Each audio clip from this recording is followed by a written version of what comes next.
नमस्कार, मैं Mrinal. Right to speech में आपका स्वागत है। जैसे कि आप साफ तौर पर देख रहे हैं, मेरे साथ हैं doctor TP Singh. Doctor TP Singh से आज हम विशेष मुद्दों पर चर्चा करेंगे। जैसे कि आप सभी जानते हैं, आज नया वर्ष है। इस उपलक्ष्य में बात करेंगे। वहीं पर जिस तरीके से देश में एक बयार बह रही है अयोध्या के राम मंदिर को लेकर के, उस पर भी चर्चा करेंगे कि पक्ष और विपक्ष में इसमें किस तरीके से एक कंपटीशन साफ तौर पर देखा जा सकता है। तो डॉक्टर साहब, जैसे कि अयोध्या के राम मंदिर को लेकर के शुरू से ही सियासत गरमाई हुई थी और इसको कहीं तक विस्तार देने का काम बीजेपी ने किया है। इसे आप किस तरीके से देख रहे हैं कि लोकसभा चुनाव पर इसका कितना असर पड़ेगा? देखिए, बीजेपी का एकमात्र एजेंडा हिंदुत्व है। हिंदुत्व के आधार पे वो सत्ता काम का सॉरी कट करना कोई नहीं, दोबारा हैं? आप सोच लो कब देना। जी। हिंदुत्व के आधार पर वो लोग सत्ता प्राप्त करते हैं और सत्ता और हिंदुत्व दोनों उनके अचूक हथियार हैं। जहाँ तक राम मंदिर से इलेक्शन का सवाल है, तो मैं यकीनन ये कह सकता हूँ कि भारतीय जनता पार्टी मंदिर के समानांतर सत्ता प्राप्ति का एक बहुत शानदार जो है एक अपना अवसर फिर से तलाशना चाहती है। 2024 में इलेक्शन है और 2024 में राम मंदिर के बहुत बड़े उद्घाटन की तैयारी है। तो ये तैयारी सत्ता के लिए भाजपा कर रही है। जहाँ तक विपक्ष का सवाल है, तो विपक्ष भाजपा के समानांतर जो है राम मंदिर की जो एक आस्थावान जो एक हवा है उसके साथ बहना शुरू हो गया है। लेकिन इसका फ़ायदा भी सत्ता पक्ष को मिलेगा, इसका फ़ायदा भी भाजपा को मिलने जा रहा है। विपक्ष को इससे कोई फ़ायदा नहीं होने वाला है। अगर विपक्ष राम मंदिर की हवा में बहेगा तो यकीन मानना वो भाजपा का काम कर रहा है। नहीं, जिस तरीके से देखो, बात उत्तर प्रदेश की करें तो कहीं तक उत्तर प्रदेश की सिर्फ मंदिर की नीति को लेकर के इन्होंने कई राज्यों को साधने की कोशिश करी है। मैं वहीं पर प्रकाश डालूंगा, जैसे कि राजस्थान, मध्य प्रदेश, छत्तीसगढ़ और तेलंगाना में अभी चुनाव हुए थे। जैसे कि रिजल्ट के तौर पर सिर्फ कांग्रेस एक जगह बढ़त बना पाई है, बाकी 3 जगह कहीं तक बीजेपी इसमें जीती है। तो इसी के वो परिप्रेक्ष्य देख रहे हैं क्या आप इसे? देखिए, जिस तरह से भारतीय जनता पार्टी ने इलेक्शन में मैदान में उतरी है, वो तो अलग उसका से मुकाबला उतरी, बसपा अलग से उतरी, एमआईएम अलग उतरी, कांग्रेस ने अलग से अपनी रणभूमि बनाने का काम किया है। एक मजबूत पहलवान के सामने 4 कमज़ोर पहलवान, 5 कमज़ोर पहलवान उतर जाएंगे और एक साथ वार नहीं करेंगे तो मजबूत पहलवान सबको चित कर देगा बारी बारी से। चूँकि अटैक एक साथ होना बहुत ज़रूरी है और वो बारी बारी से अटैक कर रहे हैं, अलग अलग दिशा से आके कर रहे हैं, टाइम दे दे के कर रहे हैं। एक साथ भाजपा का मुकाबला इन्हें करना होगा। अगर ये लोग भाजपा का मुकाबला एक साथ मिलकर नहीं कर पाएंगे तो 24 में भी भाजपा की वापसी होगी। और जो 3 राज्यों में भारतीय जनता पार्टी की सरकार ने अपनी एक बहुत शानदार प्रदर्शन किया है, तो इसलिए किया है चूँकि उसके कार्यकर्ता 24 घंटे जनता के बीच में काम करते हैं। ये अलग बात है कि वो जनता के हित में काम ना करके वो सत्ता प्राप्त करने के अपने सफल प्रयासों को अंजाम देने का काम करते हैं। उनके एजेंडे में सत्ता प्राप्ति है, जनता का उसमें हित है या नहीं, ये सवाल गौड़ हो जाता है। सत्ता कैसे प्राप्त हो, उसके लिए वो उनके सारे विंग, सारे उनके कार्यकर्ता, सारे उनके अपने नीचे से लेकर जितने स्तरीकरण हैं नेताओं के, उन सब में जो है ना एक हलचल मची रहती है काम करने की। तो काम करने की जो प्रतिस्पर्धा है वो भाजपा के सामने ये कहीं टिक नहीं पाता। कहना है कि जन समर्थन भाजपा को पूरी तरीके से मिल रहा है। नहीं, मैं ये नहीं कहता कि जन समर्थन मिल रहा है। देखिए, भारतीय जनता धार्मिक है और धर्म के आधार पर इनसे कोई भी काम लिया जा सकता है। भारतीय जनता पार्टी ने भारतीय जनता की नब्ज को पहचान लिया है। वो जानती है कि इन्हें रोटी मत दो, इनको रोजगार मत दो, इनको चिकित्सा की सुविधाएं मत दो, इनको कॉलेज नहीं चाहिए, इनको अस्पताल नहीं चाहिए, इनको बहुत बढ़िया सड़कें नहीं चाहिए, इनके इनके इनकी बहन बेटियों की सुरक्षा की कोई गारंटी भाजपा नहीं लेती है। वो सिर्फ मंदिर पर केंद्रित होकर अपना पूरा एजेंडा तैयार करने में लगी है और उसी एजेंडा के बरक्स वो सत्ता प्राप्त करती है। और 24 में जिस तरह से उसकी तैयारी है मंदिर को लेकर, पूरे देश में दिए जलाने जा रहे हैं वो, पूरे सरकारी संस्थागत कार्यक्रम हो गया है। और विपक्ष ने जिस तरह से होड़ मचाई है, जैसे कि विपक्षी नेता कह रहे हैं कि हमें बुलाएंगे हम भी जाएंगे, उन्हें ये समझ लेना चाहिए विपक्ष के नेताओं को कि भारतीय जनता पार्टी का हिंदुत्व बहुत मजबूत है, विशुद्ध है, और उसका मुकाबला विपक्ष का कोई भी हिंदुत्व नहीं कर सकता। विपक्ष का हिंदुत्व वो फर्जी हिंदुत्व है, चूंकि सर्टिफिकेट तो भाजपा का हिंदुत्व देगा, वो सर्टिफिकेट उनको देना ही नहीं चाहता, और देगा भी तो फर्जी सर्टिफिकेट देगा। इसलिए विपक्ष को तो वैचारिक लड़ाई लड़नी चाहिए, सैद्धांतिक लड़ाई लड़नी चाहिए, और देश में जो गंभीर मुद्दे हैं, जो इस देश के शेड्यूल कास्ट के मुद्दे हैं, महिलाओं के मुद्दे हैं, बेरोजगारों के मुद्दे हैं, ओबीसीज के मुद्दे हैं, एसटी के मुद्दे हैं, या फिर ऐसे उन सभी लोगों के जो रोजगार से त्रस्त हैं, जिनके पास रोजगार नहीं है, जो असुरक्षित हैं देश में, किसान हैं, परेशान है बहुत, फसल उगाता है, मूल्य सरकार तय करती है, फिर किसान आज फसलों को रखा रहा है। जाड़े में कल मैं अलीगढ़ से लौट रहा था तो मैं देख रहा था जंगल में टॉर्चें जल रही हैं। क्या हो रहा है भाई? सब पशुओं से अपने खेतों की रखवाली कर रहे हैं। भाजपा किसानों को कड़कड़ाती ठंड में खेतों में ले आई है। नहीं, तुम्हें घरों में रजाई में नहीं सोना है, तुम्हें खेतों में रखवाली करनी है, पशुओं से अपनी फसल की रखवाली करनी है, और जब फसल पक के तैयार हो जाएगी तो उसका भाव हम तय करेंगे। कितने लोगों को पशु हमले से मारेंगे, कितने सांड मारेंगे, और फसल से कितना घाटा होगा तुमको, कितनी फसल आपकी पशु चरेंगे, ये सवाल नहीं है, लेकिन फसल का मूल्य हम लोग तय करेंगे। ये व्यवस्था देश की है। तो कहीं तक आप हिंदुत्व की बात कर रहे हो कि कहीं तक हिंदुत्व का एजेंडा लेकर के बीजेपी कहीं तक बहुमत हासिल कर रही है। वहीं मैं बात करूं हिंदुत्व की तो पश्चिम बंगाल की ममता बनर्जी ने इसमें साफ तौर पर आने से इनकार कर दिया। वहीं खड़गे का भी बयान है, जो कि कांग्रेस के अध्यक्ष के तौर पर उनको और प्रधानमंत्री का चेहरा यानी कि कांग्रेस ने अभी नियुक्त किया है कि हमारा जो इंडिया गठबंधन है उसमें खड़गे साहब यानी कि कहीं तक प्रधानमंत्री के चेहरा रहेंगे, तो उनको भी कहीं तक दरकिनार कर दिया। तो किस तरीके से देख रही हैं? देखिए, कांग्रेस एक पूंजीवादी पार्टी है जी, और उसका एक तरह से छुपा हुआ सामंतवाद, खड़गे हो, सीताराम केसरी हो, बाबू जगजीवन राम हो, इनको हमेशा हाशिए पर ले जाने का काम करता है। असल में उसका जो सामंतवाद है, यकीनन वो सामंतवाद शेड्यूल कास्ट को सिरमौर बनाने के लिए काम करता ही नहीं, अनुसूचित जनजाति को सिरमौर बनाने के लिए काम नहीं करता, वो पिछड़ों को भागीदारी देना नहीं चाहता। वो तो 10 साल की जिस तरह से अब सरकार रही इन लोगों की भाजपा से पहले, उन 10 सालों में शेड्यूल कास्ट के लोगों को, शेड्यूल ट्राइब के लोगों को या अन्य बैकवर्ड क्लासेस के लोगों को इन्होंने जो है ना होलसेल पावर देने का काम किया ही नहीं। अब जहाँ तक खड़गे साहब के लाने का सवाल है, तो खड़गे क्या कोई भी ले आए, जब तक इस गठबंधन में बहन जी शामिल नहीं होंगे, असदुद्दीन ओवैसी साहब शामिल नहीं होंगे, राष्ट्रीय स्तर पर एक मजबूत विपक्ष का गठबंधन नहीं बनेगा, ये लोग भाजपा को किसी भी हाल में नहीं हरा सकते। भाजपा के एक आदमी के सामने इन्हें सिर्फ पूरे देश में सिर्फ एक आदमी खड़ा करना पड़ेगा। अगर ये एक के सामने एक खड़ा करते हैं तो भाजपा हार जाएगी, वरना ये ढपली पीटे जाएंगे, हारने के बाद ईवीएम को दोष दिए जाएंगे, एसी के महल में प्रेस वार्ताएं करते रहेंगे। इसके अलावा इनके सामने कोई रास्ता बचा ही नहीं है। अगर इस देश के डेमोक्रेसी को बचाना है तो यकीनन इन्हें सबको एकजुट होना पड़ेगा, और एकजुट हुए बिना ये कुछ नहीं कर पाएंगे। वही मैं बात करूँ, आपने कही कि ना आदिवासी को कहीं तक ये मौका नहीं देना चाहते, तो देखो मौका कहाँ नहीं दिया है। द्रौपदी मुर्मू को इन्होंने राष्ट्रपति बनाया, अभी छत्तीसगढ़ में जो चुनाव हुए हैं वहाँ आदिवासी को मुख्यमंत्री बनाने के तुरंत उपरांत हंसदेव जंगल को हाशिए पर रख दिया गया है। सिर्फ अडानी में वहाँ पर माइंस के लिए पूरा जंगल, हजारों एकड़ जंगल बीजेपी शासित प्रदेश बन चुका है छत्तीसगढ़, और वहाँ पर उसका जो प्रतिनिधित्व जो कर रहे हैं वो आदिवासी समाज से सीएम बनाया है। तो बताओ किस तरीके से देख रहे हैं, इस पर भी तो जो बात होनी चाहिए ना।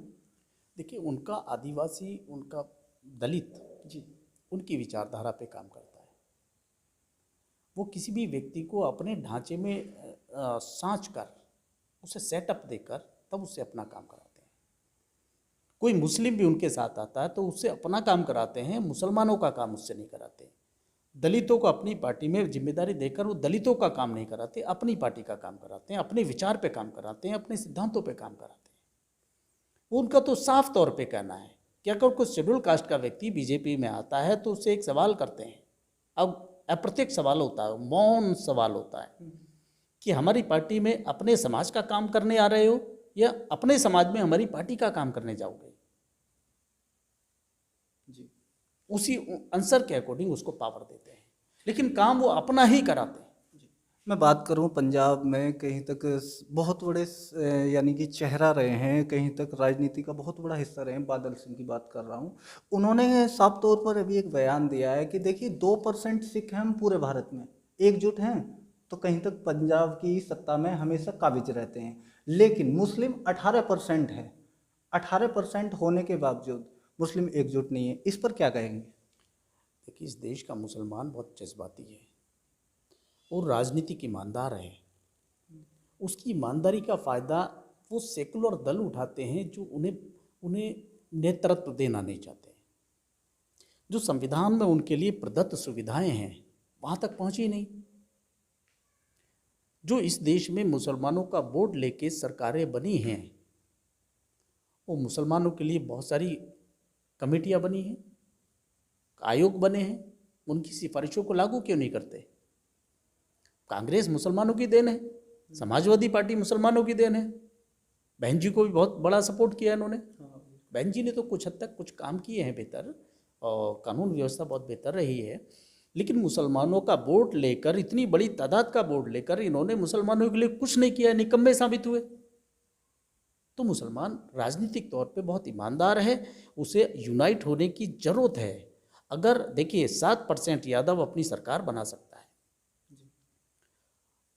18, 19, 20% शेड्यूल कास्ट अपनी सरकारें बना सकता है, 3.5% ब्राह्मण अपनी सरकार बना सकता है, 15% जनरल कास्ट पूरे देश में शासन चला सकता है, तो 18-19% मुसलमान कहाँ खोया है, किस मुगालते में है मुसलमान? उसे मूल्यांकन करने की आवश्यकता है, उसे अपनी राजनीतिक पावर खड़ी करने की आवश्यकता है।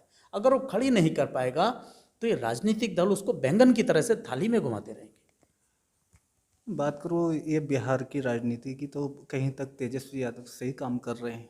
जैसे कि एक राजनीतिक तौर पर आपको बहुत समझ है, तो कहीं तक जो तेजस्वी और नीतीश कुमार का जो गठबंधन की जो सरकार चल रही है, तो कहीं तक नौकरी देने में कहीं तक बहुत ज़्यादा जो उनका योगदान रहा है, इसके बारे में? कि बिहार से जब आप गाड़ियाँ ट्रेनें देखते हैं ना जो बिहार से चलती हैं दिल्ली के लिए, तो आप उनमें बिहार के लोगों को देखिए, वो दिल्ली रोजगार मांगने आते हैं, मजदूरी करने आते हैं। तो बिहार की से चलने वाली ट्रेनों में आप देख सकते हैं नीतीश का काम, नीतीश जी का, तेजस्वी जी का काम।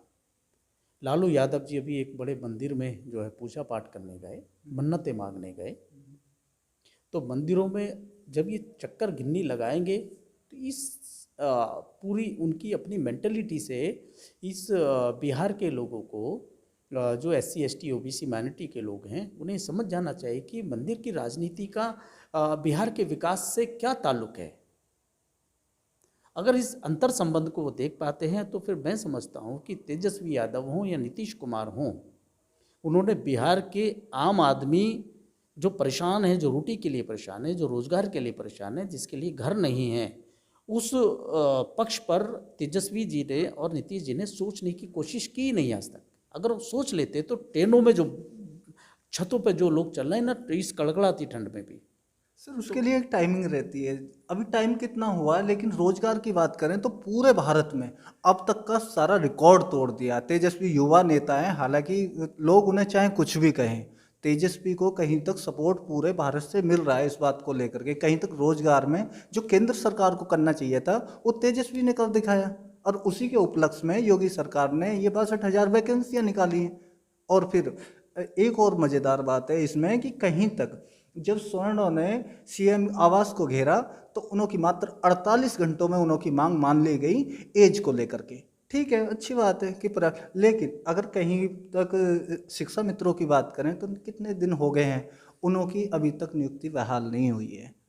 तो ऐसा क्यों? यानी कि गवर्नमेंट कहीं तक पक्षपात करती है। देखिए, बिहार के लिए बहुत लंबा समय लालू यादव जी को मिला है।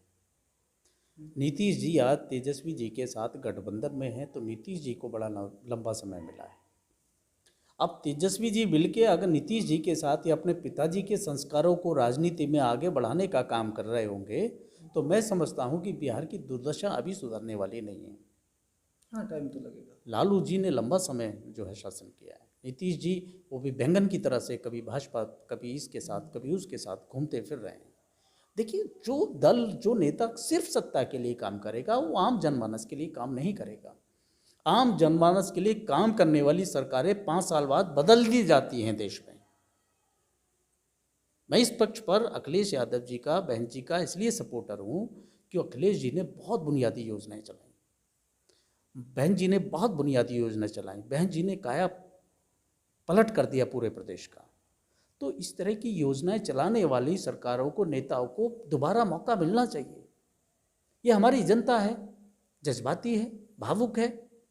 अब धर्म का प्रवचन शुरू हो जाता है, बहक जाते हैं। अब उसी का नतीजा है कि लगातार ये अपना रिजल्ट दे रहे हैं। भले ये छत्तीसगढ़ का रिजल्ट हो, भले ही मध्य प्रदेश का हो, राजस्थान का हो, उसी रिजल्ट की बदौलत है कि आज हम जो है देख रहे हैं कि हाहाकार मचा पड़ा है। कद्दावर नेता रहे हैं यहाँ पर आजम खां, कहीं तक उन्होंने बहुत कुछ छीन लिया और आज की डेट में देखे जाए तो सलाखों के पीछे हमारे परिवार के हैं। इस पर अखिलेश का रिस्पॉन्स क्यों नहीं आता? अगर अखिलेश कहीं तक अपनी राजनीति को, कहीं तक गठजोड़ को एक जगह पिरोने का काम कर रहे हैं तो यहाँ पर वो विफल क्यों हो जाते हैं बार बार?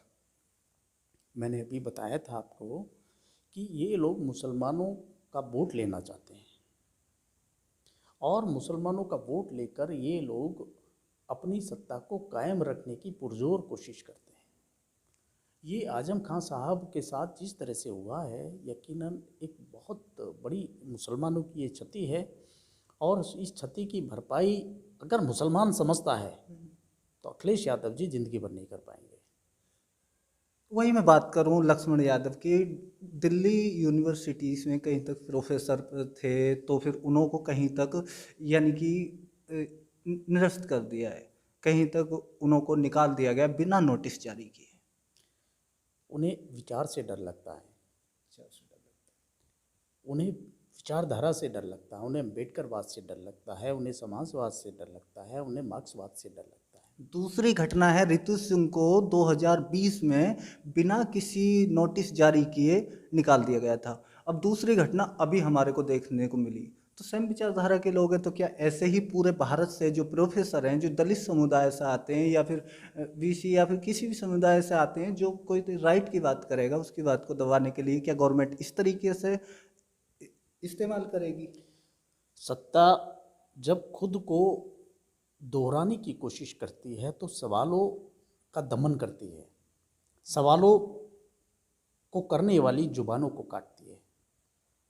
अगर इंकलाब का हाथ उठाने वाले लोग होते हैं तो उनके हाथों को या काटा जाता है, नीचे किया जाता है या उनका हरासमेंट किया जाता है। तो सवाल जहाँ जहाँ से होंगे ये दमन करेंगे। ऋतु सिंह हो या लक्ष्मण यादव हो या तमाम जितने भी विद्वान हो, वो सत्ता से सवाल करेंगे तो ऐसा ही होगा। एक अभी घटना देखने को जल्दी में मिली थी कि यहाँ पर बीएचयू की बात कर रहा हूँ मैं, वहाँ पर अडानी अंबानी परिवार से ही 2 महिलाओं को कहीं तक इस बात का राइट दे दिया गया कि उनको प्रोफेसर नियुक्त कर दिया गया बिना किसी यानी कि इक्वलिटी के, बिना किसी क्वालिफिकेशन के, सॉरी। तो कहीं तक ऐसा होने जा रहा है क्या आने वाले कल में कि कोई वैल्यू नहीं रह जाएगी? नहीं, देखिए लिटरल एंट्री एक नया सिस्टम लाई है ये सरकार। लिटरल एंट्री से अब तक 3 दर्जन इन्होंने आईएएस बनाए हैं, सचिव बनाए हैं मंत्रालयों में, विशेष सचिव, उप सचिव। और ये आईएएस की ये पदवी होती है। लिटरल एंट्री का मतलब है कि सरकार अपने चहितों को कहीं भी रख दे देती है। अब प्रोफेसर अगर 2 ये बने हैं, ये कारपोरेट घराने की 2 महिलाएं बनी हैं, तो लिटरल एंट्री का परिणाम है। हाँ, ये अलग बात है, विश्वविद्यालय मानद उपाधि किसी को भी उस व्यक्ति को दे सकते हैं जो किसी न किसी क्षेत्र में विशेष स्पेशलाइजेशन से देश का नाम रोशन करा हो या उसने कहीं ना कहीं किसी विशेष क्षेत्र में अपना विशेष योगदान दिया हो। लेकिन प्रोफेसर बनाने का तो संबंध लिटरल एंट्री से है ना, जो देश में चालू हो गई। अब तैयारी करते रहिए आप आईएएस की, पीसीएस की, आईपीएस की और तमाम क्षेत्रों की, वो तो लिटरल एंट्री से भरेंगे लोगों को। आप मुखर्जी नगर में जाकर तैयारी करें, आप इलाहाबाद जाके तैयारी करें। कॉलेजियम सिस्टम भी कहीं तक लाया गया, तो इसी के ही उपलक्ष्य में ये बहुत पहले से ही चला आ रहा है। तो फिर कॉलेजियम पे भी सेम ही पैटर्न है, कॉलेजियम हुआ, लेटरल एंट्री हुआ, और उसके बाद में ये EWS ले आए। बार बार इसका जो सवाल यही उठता है कि कहीं तक इनों का कोटा इतना आरक्षित हो गया है, यानी कि सामान्य वर्ग का, कि SC वर्ग के दायरे को छू जाता है। देखिए, रिजर्वेशन से उन्हें दिक्कत है। रिजर्वेशन ने कहीं ना कहीं उस छितराई आबादी के काबिल लोगों को व्यवस्था में भागीदारी देने का काम किया। अब जब व्यवस्था में भागीदारी उन लोगों ने ले ली तो उन्हें गाड़ियों से चलना, अच्छे कपड़े पहनना, बढ़िया शानदार बंगले मकान बनाना, उनके बच्चे इंग्लिश मीडियम में पढ़ना और शान शौकत की ज़िंदगी जो एक वंचित तबका आरक्षण प्राप्त करके जीने लगा है, वो इस चीज़ को बर्दाश्त नहीं कर रहे हैं। तो देखिए, ये थे हमारे साथ में डॉक्टर TP सिंह, जो कि एक प्रोफेसर हैं, एक जर्नलिस्ट हैं, एक वकील हैं, और न जाने कितने क्षेत्रों में अपनी दखल रखते हैं। और एक समाज सेवा के तौर पर, आप एक सोशल एक्टिविस्ट के तौर पर इन्हें देख सकते हैं, और इन्हों के फेसबुक के माध्यम से भी इन्हों से जुड़ सकते हैं। इन्हों के पेज डॉक्टर TP सिंह के नाम से है। वहीं पर यूट्यूब पर भी बहुत जल्दी ही मिलेंगे। तो ऐसे ही बनी रहिए मृणाल के साथ में। कैमरा पर्सन दिनेश मौर्य के साथ मृणाल रही। धन्यवाद।